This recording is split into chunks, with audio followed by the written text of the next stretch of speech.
Hi, I know what you might be thinking. You're the Antichrist, Kylie. Obviously, you're gonna put yourself at the top of this list. Well, actually, you'd be wrong. As the Antichrist and Satan's favorite daughter, I actually would put myself at number 1 on the top 10 list of most iconic horror villains. Not the most brutal, okay? That's not me. I'm all love. That's something that you should know if you're new here, by the way. I'm sorry if you just got tossed into the deep end on that one. But hopefully it gives you comfort that I'm the right person to be making this list. That list being our top 10 most brutal horror villains. Like I said, this is not the list of most iconic. I know that there will be people that will comment and say, how could you not put Michael Myers at the top of your list? Oops, spoiler alert. Because my top 10 list is not going to be your top 10 favorites. You understand? So if that's all right with you and you're new here, then you should click subscribe and join our little cult. Also click the like button and the notification bell, that way you never miss our next video. I love doing very specific top 10 lists like this. I also do a lot of horror deep dives on solo movies, on franchises, on horror directors, you name it. And I also do reviews of movies that have recently been released. Today, I'm really sorry, but I do have 7 honorable mentions to talk about. I always do. I always have a lot of honorable mentions because I just feel like these other villains would be sad if I left them out.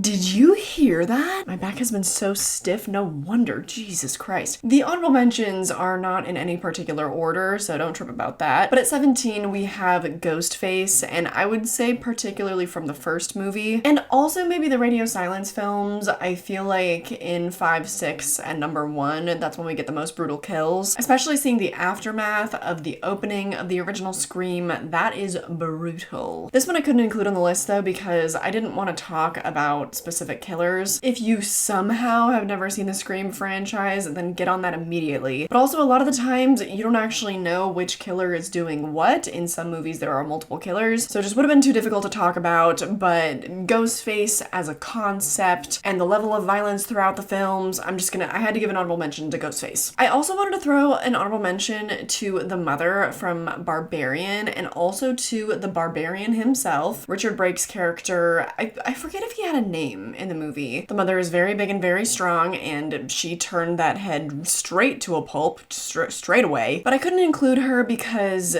she's complex, you know? She's not a straightforward villain. She is very brutal though. The real villain of that movie is the Barbarian himself, but you don't actually really see what he does, and so I was like, I'm not gonna include him. Next up, I had to give an honorable mention to Pearl, not because she's one of the most brutal killers we've ever seen, but I just love her motivation. That girl is a narcissist. Plus, she carried out those shenanigans until she was crumbling to dust. That old lady, she could really bring them down. I have to respect that. I have to honor the brutality of carrying out your murders until you're like well into your 90s. I also had to throw some love her way because I just love when the script flips with her. She either loves you or she hates you, and as soon as that switch is flipped and she starts coming after you, ooh, honey, it's over. There's a little bit of a psychological layer as well to her brutality. At number 14, I do have Adrian from The Invisible Man, because that too is also extremely psychological. I'm gonna get into a lot of the brutality of the mind in this video, and so if you're not on board with that, you might not like my ranking. If Adrian was able to accomplish a higher body count in The Invisible Man, I think that he might be higher up on my list. He seemed to exhibit some type of superhuman strength whenever he was in that suit. I don't know what was going on, but the thing that I think of most is the restaurant scene with her and her sister, right? Doesn't get a whole lot more shocking than that. Couldn't put him on my list because I do think that what's more intense about him is the psychological torment rather than the physical torment, because a lot of the times he's just hurting the people that she loves, hurting the people around her rather than actually hurting her. So anyway, moving on to our number 13, we have the monster from It Follows. I think I wanted to give this one a shout because it doesn't really matter what you do, it's always gonna keep coming. Even if you shoot it with a gun, you know, even if it, for all intents and purposes, it seems like you kill it, no you can't. Obviously not, because now a decade later we're gonna be getting They Follow, which I'm really excited for. I know it's probably not gonna live up to the original, but I'm just hoping that because the same team is coming back, they have something new to say. The movie ended on a very ambiguous note, and so I do want more. Because I remember when I was a teenager watching that for the first time, that movie scared the hell out of me. Also for the psychological component, don't sip your drink every time I say that, but the fact that it can be the tall man and inflict so much more damage, but sometimes it chooses to take on a smaller form because it will mess with its victim even more that way. That's twisted, dude. I also obviously had to give a shout to Jason Voorhees. I'm sorry he's not on my top 10 list. I've never been that big of a Friday the 13th girly. I've tried really hard, and I do think that as I continue to grow and evolve, I will love it more and more. There are some really, really fun movies in the franchise, like, don't get me wrong. But Jason, of course, whenever I think of Jason, I think about the sleeping bag kills, I think about Kane Hodder, I think about his undeniable strength. You know, it doesn't get a whole lot more brutal than taking off someone's head with a single punch, or freezing someone's head and then smashing it into a million pieces. Like, you know, I just don't think that there is really any layer of Jason that would scare me more than anybody on my top 10 list. I've seen the entire franchise only twice, so don't come for me here. I've seen a good amount of the movies 3 times, but I don't think that that's enough to be like super intimately familiar. I don't really recall there ever being a time where Jason is playing with his victims' minds. He's a one-track, one-note character. The only time he's not is in the unofficial movies in the Never Hike Alone franchise. There, they do explore a lot of the trauma with Jason's mom, and his motivations are honestly like a little bit more ambiguous. They're more interesting, but I don't know if that counts right now. I know a lot of you guys probably wouldn't consider that when you're doing this kind of ranking. Jason is also a tough one because a lot of the Friday movies, they're just fun. Like, I don't think there's a single Friday the 13th movie that scares me. So whenever I'm watching the kills, I'm not thinking, oh, that must have hurt. I'm going, yeah, yes. So that also kind of clouds my ability to judge the brutality of Jason Voorhees. Anyways, on to my number 11. I'm really sad that she didn't make it onto my list, but that would be Annie Wilkes. I have said this so many times. I'm really sorry for anybody that is hearing me say this for maybe like the 4th time, but book Annie is a lot more intense, and had they translated that more to screen, Annie easily could have been in my top 10. In particular, in the book, there is sort of like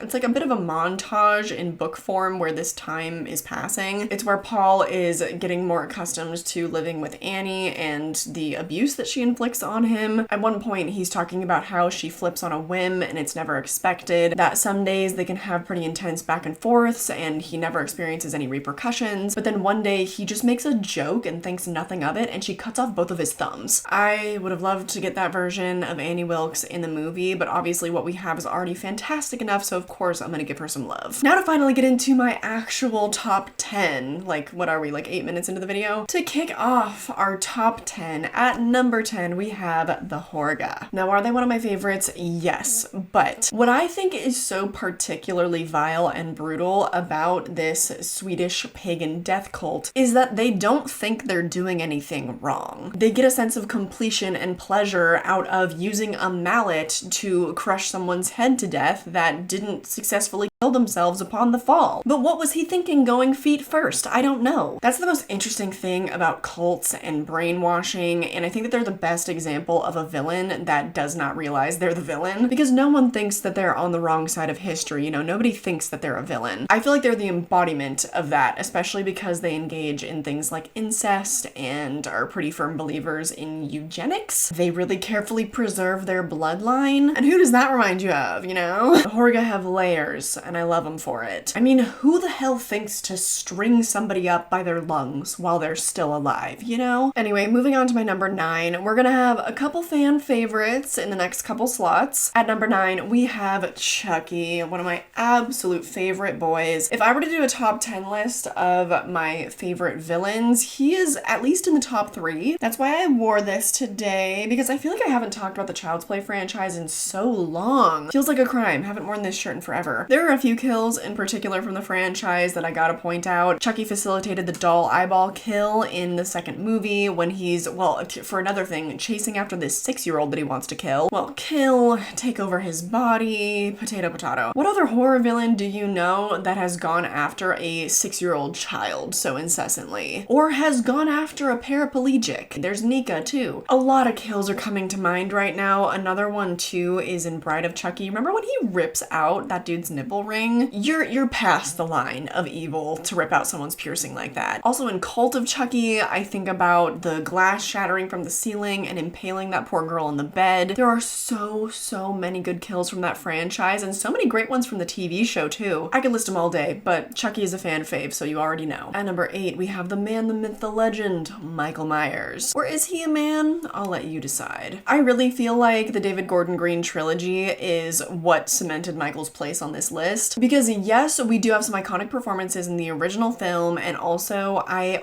love George P. Wilbur in Halloween 4, but without those iconic performances, I would feel really similarly about Michael as I do with Jason. The only thing that set Michael apart in the original movie is the brilliant filmmaking by John Carpenter, giving Michael the voyeurism and the restraint before he goes in for the kill. The fact that he started at the ripe age of 6 years old. The fact that he so delicately dresses his victims for future victims to find. There is that psychological component to Michael Myers. I think the main thing that comes to mind why I put him at number 8 on our top 10 most brutal horror villains is the scene where he's using that poor woman's husband as a pincushion, and he's just throwing those knives in over and over and over. I already knew that Halloween Kills was going to be my new favorite of the franchise after the whole fireman scene, but then that really cemented it. Let's move on to my number 7 though, which would be Freddy Krueger, another fan favorite. Now conceptually, I definitely could put Freddy higher up on my list, and there are so many brutal kills throughout the franchise of the way that Freddy messes with people both psychologically and physically. The torture that he inflicts and all those 80s practical effects, oh my god, it is tough. But I do feel similarly as I do with the Friday the 13th franchise, where I'm just having a really good time when I'm watching Freddy Krueger. Like, yes, he halfway turns a girl into a bug, and it's the most disgusting kill I've ever seen, but it's also so much fun because that movie in particular is just dripping in like the MTV era style. The reason why I had to put him above Michael Myers though is that one kill in Dream Warriors when he literally rips the tendons out of that poor boy's arms and is using him as like a little puppet. Michael can't do that, okay? Michael can't go into your dreams and psychologically torment you that way. He can sit in a cell and drive you crazy for 40 years though, so that's not nothing. Conceptually, he could maybe go to the very top of this list because I can't think of anything worse than not being able to sleep because some freaking weirdo is tormenting me in my dreams. But Freddy is such a vibe, like I want to be friends with him at the same time. So anyway, I say we move on to number 6, and at number 6 I have Jigsaw. I don't think that there is a single other horror villain that could inflict the level of physical torture that Jigsaw does. Or shall I say John Kramer? I don't know, Jigsaw is kind of like his alter ego. Physical torture does not scare me as much as psychological torture, as my loved ones being harmed, for example. John Kramer does literally all of it. He will put you into a horrible trap filled with all these other people that you know that they can't work well together. So not only are you breathing in toxic gas, or you're on a timer to figure out how to stay safe from these bombs, but you're also having to accomplish all of this with people that make you want to rip your teeth out. Everybody's bleeding, people are getting their bones broken, they're cutting their own limbs off. That's the thing, is he forces you to have a lot of self-inflicted harm. Mentally, that is so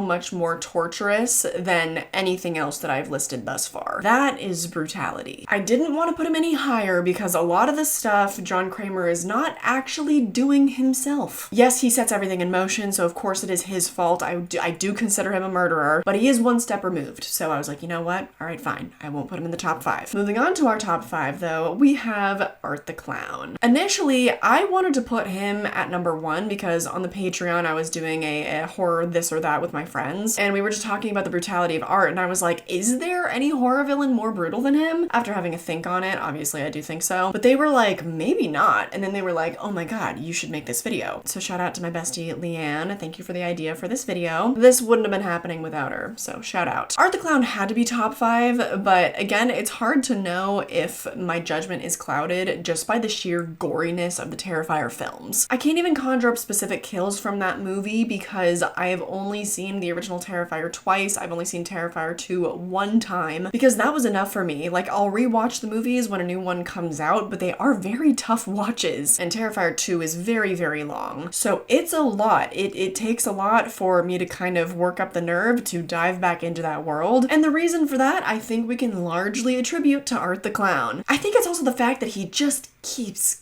going and going and going and going. It's sort of that Freddy Krueger element to all of it. The psychological element of the fact that you know that someone who's doing all this horrific stuff is having so much fun doing it. So obviously, had to put Art the Clown in the top 5. At number 4, we have Pinhead, but also just like the Cenobites in general, but Pinhead is the ringleader, isn't he? I feel like the visuals of Hellraiser kind of speak for themselves. Now, granted, I've only seen the first 2 movies and the remake, but the layer that really gets to me about Hellraiser is the fact that a lot of the pain is on some level sexual in nature. The fact that some of the victims chose to be in that position. Well, not like they wanted to see what sites they had to show them, but they didn't know it was going to go that far. I'm not victim blaming, I swear. There are a lot of movies that I cannot watch because of sexual violence. I love that it's very implicit in Hellraiser. I love that they take it to a much more cosmic level because it makes it watchable for me. But still, conceptually, it's one of the most fucked up things I've ever seen. As I continue to watch that franchise, eventually I do want to do a deep dive and at the very minimum do a ranking. The Cenobites, Pinhead, they might move up the list, who knows. But at number 3 for now, we have Pennywise the Dancing Clown. Pennywise had to make the top 3, again, just because he uses your worst fears against you. But the main reason why he had to make top 3 is because he loves to torment children. That's his favorite snack. They are the most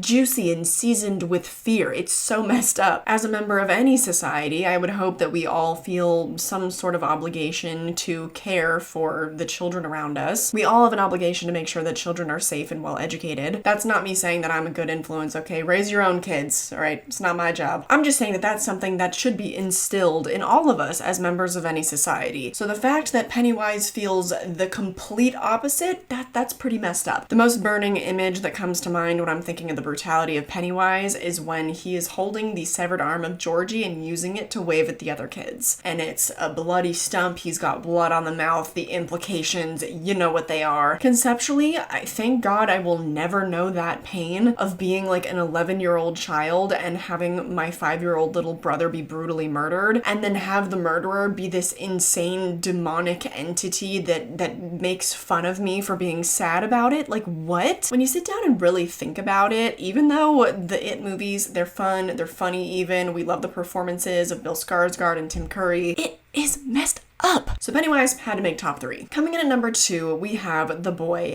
Hannibal Lecter. Hannibal Lecter, I had to choose him because I very recently rewatched The Silence of the Lambs, and it's really not for what he does, even though there's the implication that he ate this nurse's face off. We do see him very violently take a bite out of this other police officer's face. We see him wear the face skin of another man. Yes, there is all of that. Yes, it's very physical, it's very violent. But what gets to me most about Hannibal Lecter is how he can infiltrate and brutalize your mind. This senator's daughter has been kidnapped and tormented for God knows how long. Hannibal is sitting there and he's just having a blast, slowly trickling out the only information that he can share to help them. And as long as I live, I will never ever forget this line of dialogue. Tell me, Senator, did you nurse Catherine yourself? I did. Toughened your nipples, didn't it? Amputate a man's leg and he can still feel it tickling. Tell me, Mom, when your little girl is on the slab, where will it tickle you? He drops that bomb and then he goes to say this. Oh, and Senator, just one more thing. Love your suit.